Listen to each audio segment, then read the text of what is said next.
my privilege to introduce the speaker for the A.T. Still lecture this year, Martin S. Levine, D.O., M.P.H., F.A.C.O., F.P., Distinguished. A distinguished fellow of the American College of Osteopathic Family Physicians, Dr. Levine has had a family practice in Bayonne, New Jersey. He currently teaches OMM to first and second year students, precepts third and fourth year students in his office. And he was the founding residency director and DME of over 140 residency slots in Hudson County, New Jersey, in 3 different hospitals. Dr. Levine has served on the AOA Board of Trustees from 2000 to 2014, becoming the 115th president from July 2011 and 2012. Dr. Levine has served as a sports medicine physician for the New York City and Boston marathons, including elite athlete physician for the past 17 years, and has been a team physician for all levels of sport, including the United States Olympic teams, professional teams, New Jersey Nets, I gotta say, who are they? Of the NBA. Sorry, I'm a Stars guy. Okay, so, anyway, and New York, New Jersey Metro Stars of MLS.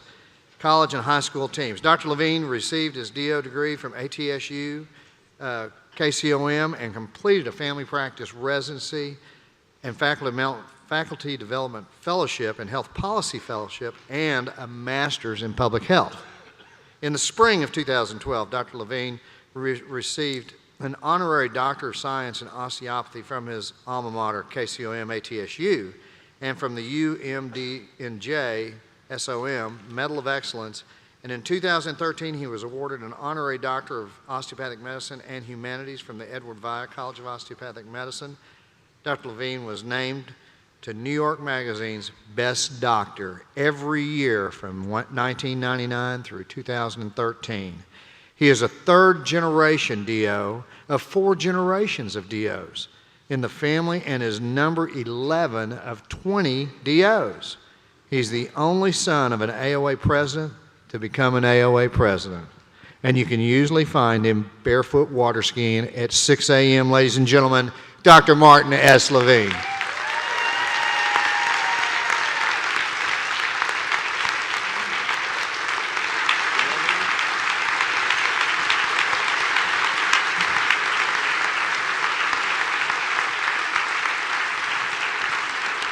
All right, enough of the propaganda.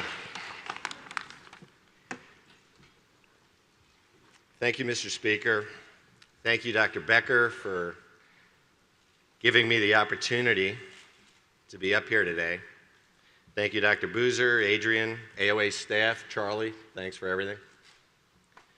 Mostly my thanks go to my wife, Andrea. Thank you.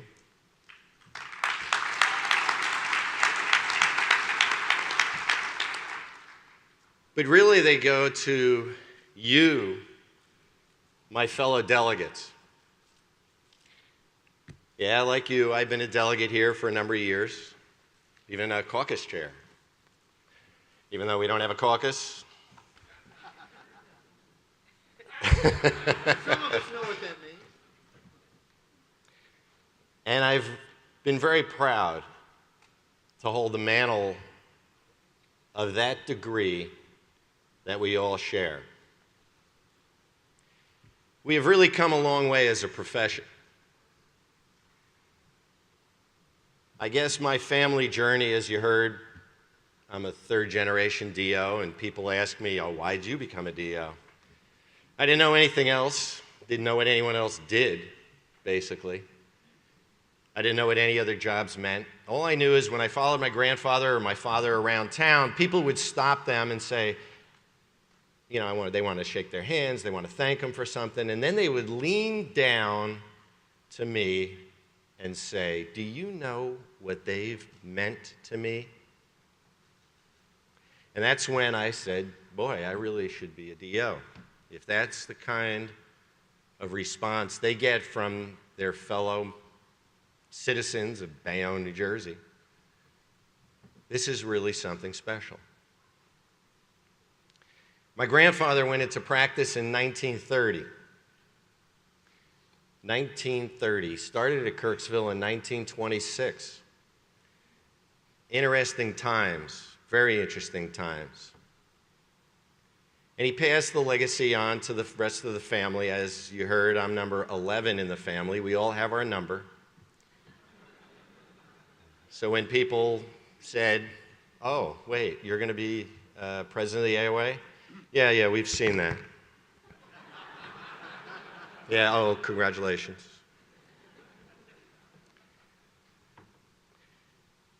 But while osteopathic principles haven't changed since AT Still, the practice, which is really the art and science of medicine, continues to evolve with each generation. And the interesting part about practicing for 35 years, as I have, and I'm sure many of you have had your years of experience, and I know that, we have seen different kinds of procedures, different kinds of surgeries, well, a lot of medications taken off the market. And they've come and gone. They were the answer at that time. And then it didn't really pan out, did it? And we said, you know what? That's enough of that. We're not doing that anymore. And it took a while to get rid of those procedures. Fastest way to do that, of course, was to stop paying for it. And all of a sudden they were gone. And medications, wow. How many NSAIDs were coming and going for a while there? Some were killing people and some were just destroying their lives. But hell, anytime you could come up with a new molecule, bring it on. But the art of medicine has been written about and spoken about for millennia.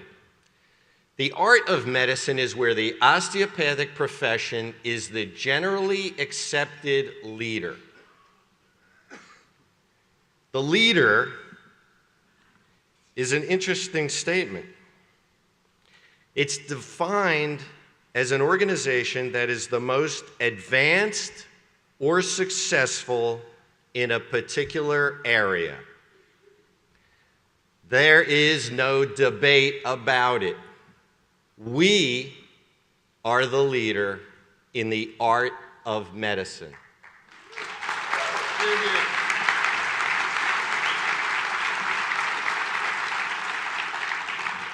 We remember what A.T. Still said, treat the patient, not the disease. The physician's job is to find health.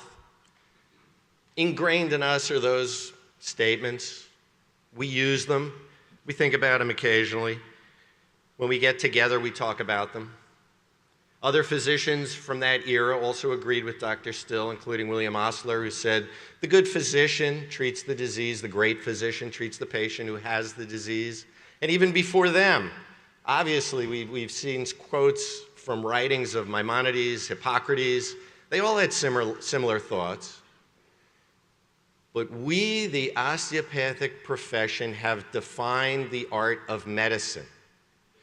And it certainly touches us and our patients, and they include that touch, communication, empathy, holistic care, all of our basic tenets. And everyone is talking about those tenets today. And we have been bringing it to the American public and internationally for over a century. So who in this modern era has put osteopathic medicine, osteopathic physicians on a pedestal, citing our work as the example to emulate? First, foremost, our patients. When introduced to osteopathic medicine through the brand awareness campaign, you heard Bill Burke talk about that yesterday? We got 500,000 responses from people who wanted to find a DO. Think about that. When introduced to our philosophy and our ability to answer those needs, they immediately went and looked for a DO. Now, I've been around a little bit. I was at a meeting of the Agency for Healthcare Research and Quality, and during a break, I had the opportunity to just be standing in the right place, just outside the I stepped outside and I'm looking and I'm watching, and Carolyn Clancy, MD, the head of ARC for a number of presidents, walks through the door right at me, and she stops and she says, "Hi, it's good to see you. I'm glad you're here from the AOA." And I said, "You know, something about primary care and really family practice." And she said, "You know, I'd give all the healthcare money to the primary care docs to divide it up. Osteopathic physicians would use it wisely."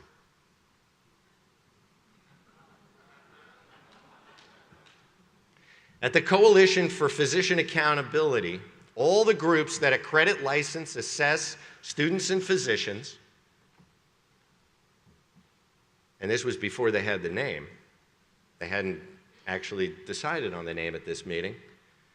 And we all are sitting in the room, and the host from AAMC, that's the representative over all of the allopathic medical schools in the United States, it's a member organization, asked a very salient question: how do you get the students you get into osteopathic schools? Perfect question, isn't it? He was admitting that we had those students. But not to be outdone, right after we answered that question, and I believe it was Dr. Nichols who answered the question, and it was a good answer, she said, "They find us. It's our philosophy that drives them to us." But not to be outdone, representative from ACGME, you've heard that acronym recently, asked this question: why are your students better prepared for residency? And I said, because we have better schools. No, actually, I didn't say that.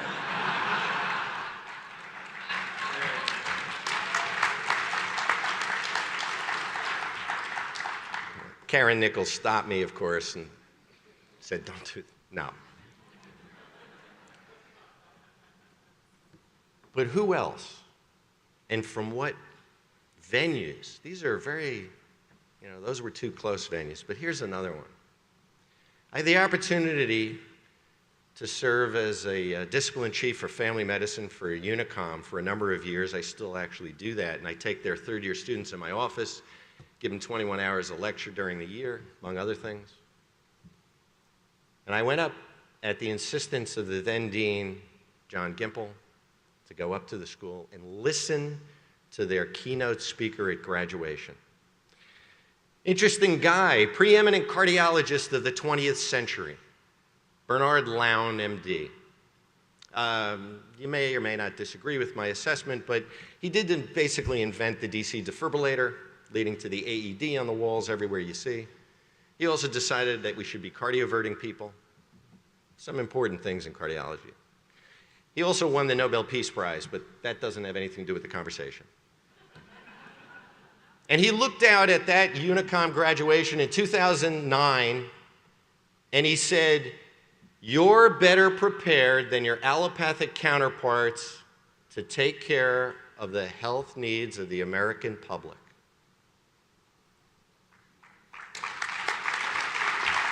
I didn't say that. I didn't say it, I agreed with him. And then at lunch, I had a very good conversation with him. He said, I've been at Harvard most of my academic career, and for all intents and purposes, they really shouldn't have a medical school. Then again, neither should Yale, UCSF, Stanford. He said they should be continuing to produce PhD researchers, because they're really not prepared to take care of those needs. We've even had an interesting foray into something else, and we've talked a little bit about this during some of our deliberations, and that's certification. And we have had two groups come to us over the years recently, as recent as about a month, less than a month ago. And one of them has been knocking on our door for a few years, several years actually. The peripheral vascular group for years has been asking the AOBIM to administer their certification board under the osteopathic pathways. And recently, the Correctional Medicine College asked the AOA to start a certifying board for them. The difference is that the peripheral vascular guys made up their own college, their own board, and their own exams. They're already doing it. But they want us to administer it for them. So, how many more outside entities, organizations, individual people, patients, how many more do you need to tell you you are who you are? They want us to be what we say we are. A lot of ways to get there. We have to practice it. My philosophy, every patient deserves a treatment. Especially like my grandfather in 1930 to 1939 was not allowed under state law in New Jersey to practice anything else but osteopathic manipulation. He wasn't allowed to go to the hospital, wasn't allowed to prescribe medications, give injections, surgery, no way. For 9 years in the middle of the Depression, he had one of the biggest practices in the city of Bayonne. He was one of the most well-respected physicians in that city and in South Hudson County. By the way, he got around the hospital thing, he got around the medication thing. That's another story. Martini or two, and I'll tell you. Had to do with his cousin, but another thing. But it's up to the DO to think osteopathically and to figure out what treatment that patient deserves. So when my father came into the practice, obviously 1939 came and went, and my grandfather got full practice rights, went to a couple of hospitals, saw his patients in nursing homes, took care of them in house calls, all the usual stuff that a lot of you have been doing for years, decades even, right? Your mentors did. That's why you're here now. My father comes into the practice. The first thing that happens, Bayonne Hospital, which wouldn't let my grandfather on staff, goes to my father and says, hey, how would you like to get on staff? He says, sure. He does his ward service and everything, but refuses to put any patients in that hospital because of the way they treated his father-in-law. They wanted to get a piece of that action. You know the story. And then when my brother and myself went into the practice within 2 years, not only did we use that hospital, but we started getting on committees and things, and before you know it, president of the hospital staff, president of the chair of the, yeah.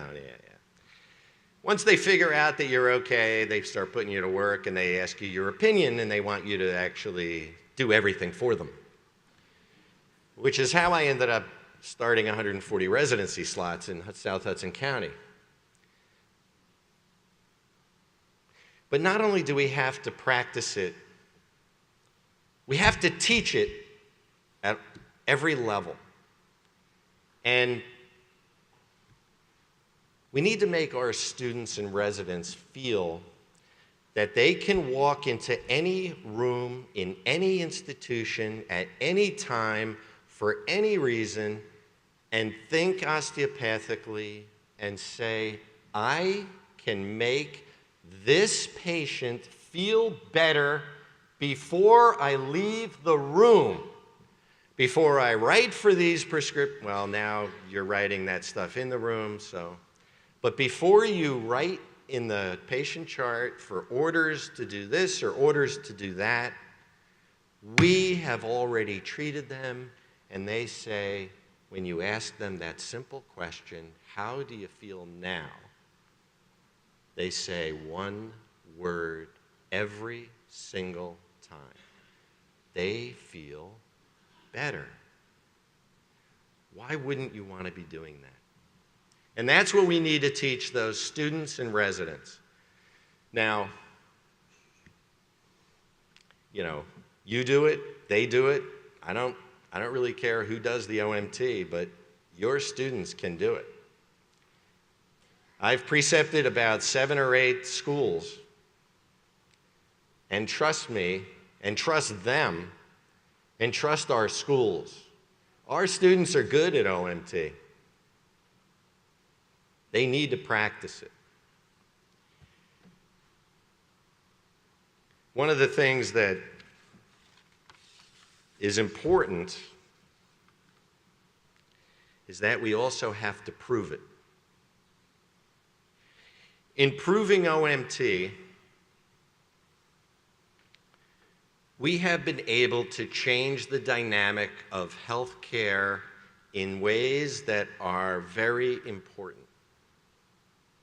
And in those ways, we have been paid at a higher rate because we've published data on our research. And when the insurance companies saw that data, they said, we will pay you more. 2003, 2004. We have seen Aetna, South Jersey, Delaware, Philadelphia area increase their payments for their patients just by participating in the then clinical assessment program by the AOA. It worked.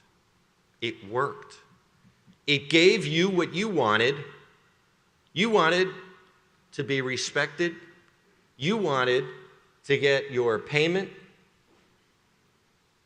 And you gave the patients what they wanted. And they're asking for more and more. OMT. Interestingly enough, our research is being cited more and more by allopathic physicians in new clinical studies. An ENT clinic in New York City for chronic sinusitis reported the successful use of OMT by their MDs, MD residents, MD fellows in that program. And in the cited references were AOA articles from 1927 and 1920. Because they worked. I'll paraphrase their conclusions in the way that you can sort of think the way they were thinking, but they said, you know what? In these chronic sinusitis patients, after all treatment fails, surgery, medications, do OMT.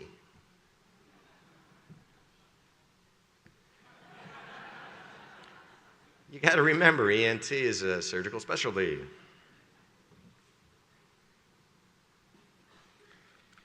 But the best way to prove that osteopathic manipulation and osteopathic philosophy works is to just do it on your patients. It sets you apart from your colleagues, but more importantly, it improves patient outcomes and what may actually be more important to certain individuals, it improves patient satisfaction. No matter what else you may do in that office visit, no matter what else your staff has done, the patient still leaves your office feeling better. And of course, once we prove it and do the research, we have to publish it. I have a bit of a bone to pick in that intellectual elitism, in my view, really hypocrisy, has led to the notion that osteopathic principles in practice and osteopathic manual manipulation studies don't cut it. They're not scientific enough, or they're not level 1 evidence-based medicine. They're not even level 2 evidence-based medicine. They may not even be level 3. But when you read the original works of Sackett and the Cochrane Library, the Cochrane collaboration, what they state is you use evidence-based medicine and you use the highest level of evidence that exists. And if that is just case studies and expert opinion, you should share that with your patient like you do any other studies and say, this is what I believe will help you and this is the reason why. If you don't do that, you are doing a disservice to that patient. Evidence-based medicine has 4 levels of evidence. If 4 is the highest level of evidence that exists for the OMT, use it, know it first, and then tell your patient about it.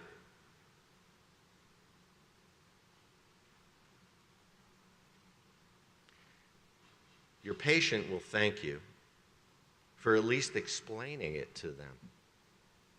And then they can get an understanding of what might be next for them. We also have to promote it.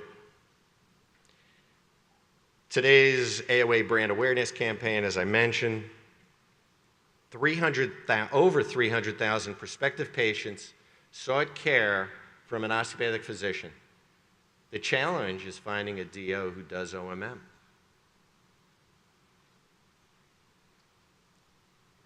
The challenge is for you to find your inner DO. You all know.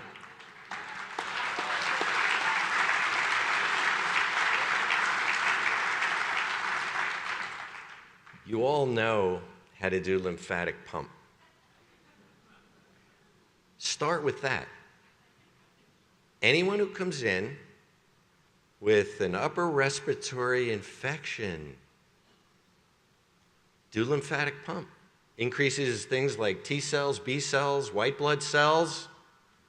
Do we want those to be increased in an infection? Probably. And believe it or not, the patient will get up.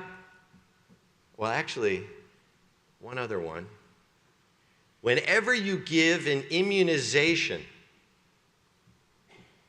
we know that you will produce a higher antibody production if you do lymphatic pump. What a great study that was. You know why? Because the people doing the OMT and the lymphatic pump in that study were second-year medical students. How good are they? Darn good. I heard that. No. It was second-year medical students doing lymphatic pump on each other. And what we found was after the second hepatitis B vaccine, 60% of them were immune. In the other group that didn't get lymphatic pump, only 29% were immune after the second shot. Everybody, of course, went on to get the third shot. But why are we seeing people today that are not immune? And the students know this very well, who have gone on to third-year rotations. They have to get titers now, even though they had the immunizations. So every time you give that flu shot next year, starting next month, lymphatic pump, baby. Every patient. Doesn't take long. And you know what's really funny about that? Patients will laugh when you're doing it. They'll start laughing. Because when you hold them down and they get that breath, they go, especially the kids. The adults kind of restrain themselves and then all of a sudden can't take it and break out in it. But they'll laugh. They'll be happier. You just gave them a shot, make them happy.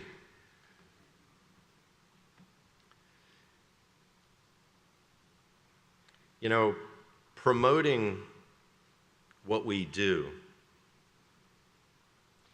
internationally has been an interesting stop and start over the 100+ years,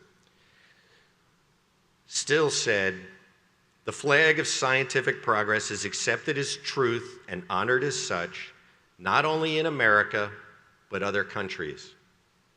I hope the faithful will rally around the osteopathic flag, and we will build an international school that will offer no compromise unless it is the golden truth."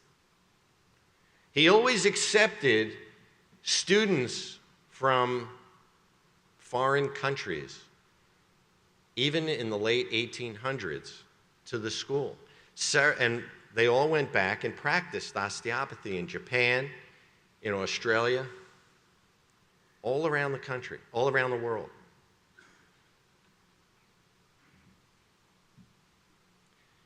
My grandfather actually had a classmate from Norway. No idea what his last name was, but of course his first name was Knut. And he practiced in Norway, and his family actually still corresponds with my uncle on a yearly basis. And he practiced over 50 years in Norway. Just another typical DO, right? But speaking of international,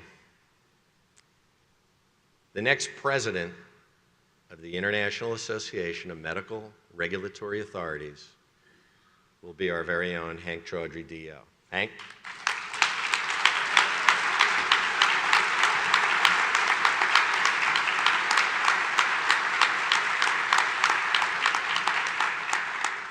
When I attended the IAMR meeting in Philadelphia a few years ago, the gentleman at my table, when we broke up into groups, was saying, "A deal? What's a deal?"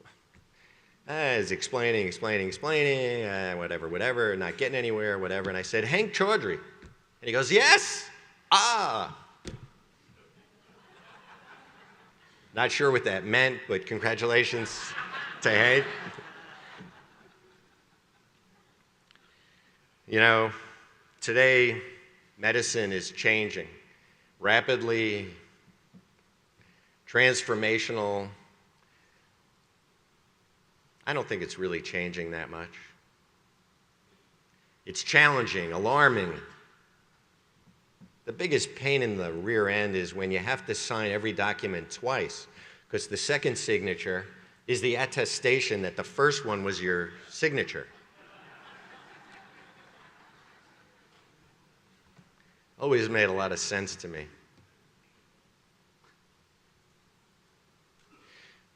But this is the time to leverage the opportunities that it is giving to us. These opportunities are leading us, whether we want to go or not, to the forefront of that challenge in medicine. Everyone wants to look at us and say they've got the answer. Why? Because they've discovered they don't. ACGME, you heard it yesterday from Tom Naska. We want your philosophy to be embedded.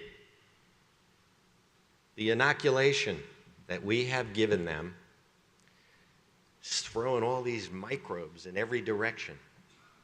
And it is working. We need to seize that opportunity because, as DOs have always done, no matter what we have been confronted with, we have always emerged stronger on the other side. Always. Our students are the future of this profession. As an educator, I see them in action at every level, first, second, third, and fourth year. They're bright, engaged, enthusiastic about the opportunity to practice as an osteopathic physician. That's what they want to do. That's what they want to be. You need to mentor them. They will emulate what you do. That's the way it works. It's not necessarily what you say, it's what you do. and how you talk to, how you communicate with, how you treat your patients. And we must prepare those students the best way we can.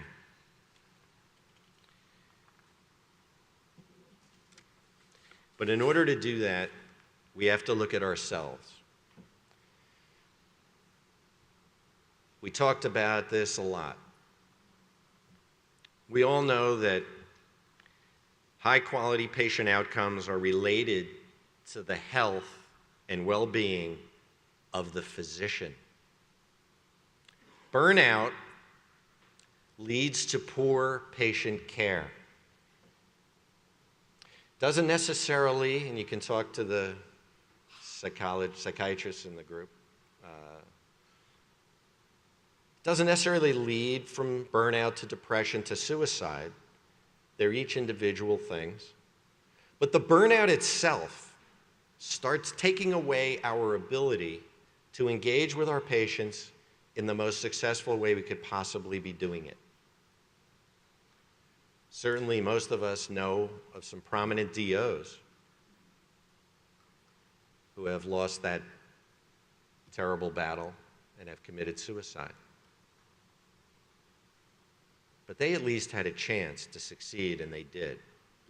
Our students are our most precious resource. We must support and protect them. Compared with other American workers, U.S. physicians suffer more burnout. The highest burnout rates are found in some of the professions like critical care, emergency medicine. But half of all family physicians, internists, and general surgeons have also reported burnout. Self-reporting. Increase in bureaucracy, electronic medical records, loss of autonomy, working too many hours. More than a third of burned out physicians take 2 weeks or less of vacation each year, with 5% taking none. Nearly 50% of medical students report symptoms of burnout, and a disproportionate share suffer depression. So what can we do? What do we as DOs need to do to take care of the whole physician, the whole student, the whole resident?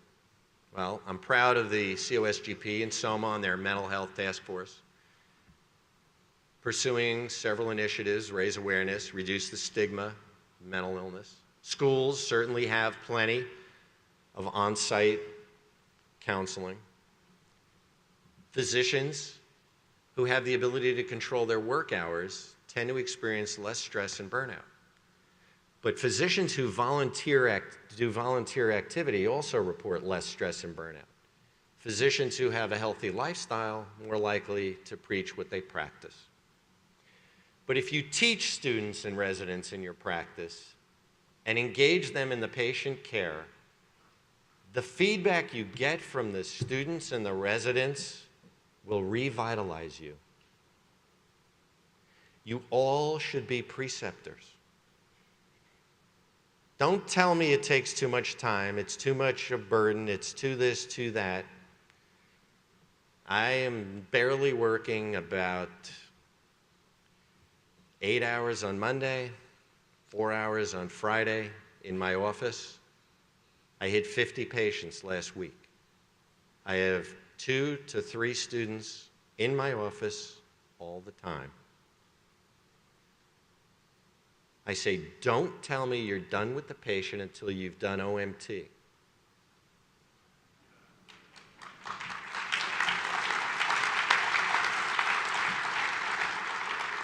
Just for the sake of feedback, I walk in, I say to this patient, okay, how do you feel? Well, you know, they got this, but they didn't get that, so can you help that?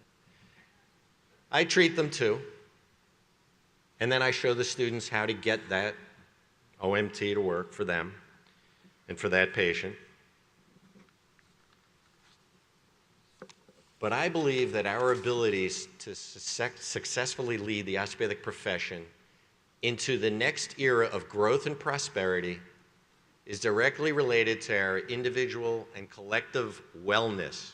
How do we feel about ourselves? Are we making a difference in the world? Are we making a difference with each individual patient? That's why we stay practicing and not want to retire. Focus on that. Forget about the EHR. If only we could. Well, we had a good talk from CMS. Maybe some of that will actually help put the burden on the EHR people. That would really be. But if you want to really demonstrate and get feedback on how well you're practicing as a physician, you can contribute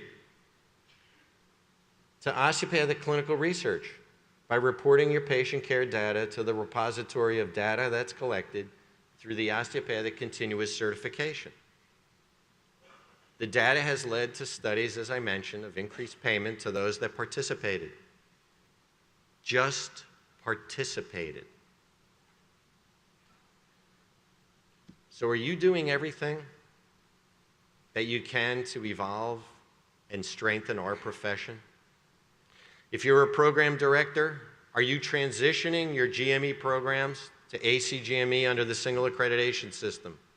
Are you pursuing osteopathic recognition to respond to the demand of our students? Recent studies show more than 80% want to do an osteopathic residency. And are you planning to pursue osteopathic certification to distinguish yourself as a DO and underscore the contribution of our unique philosophy to care? Because that's what the patients are asking of you. The future's in our hands. You must ask yourself what you can do to clear the road ahead for the next generation.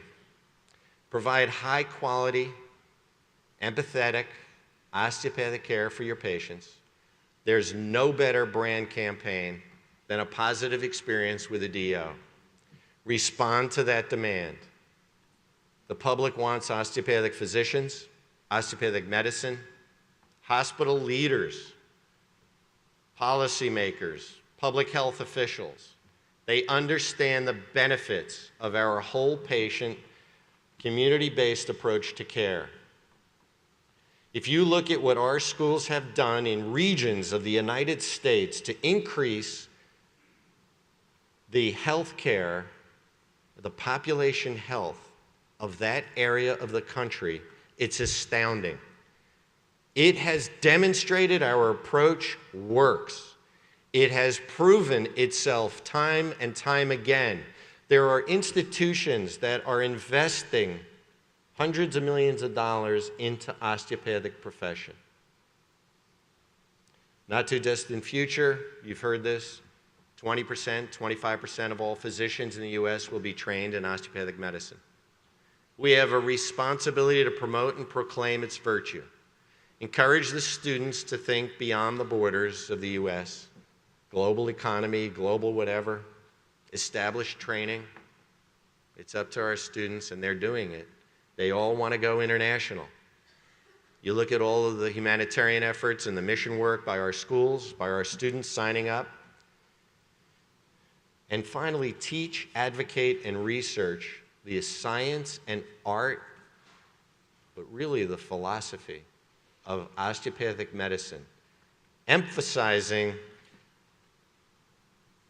osteopathic manipulation in patient care. That's what I want for us, for the future. The preeminent healthcare organization and profession in the world. Thank you very much.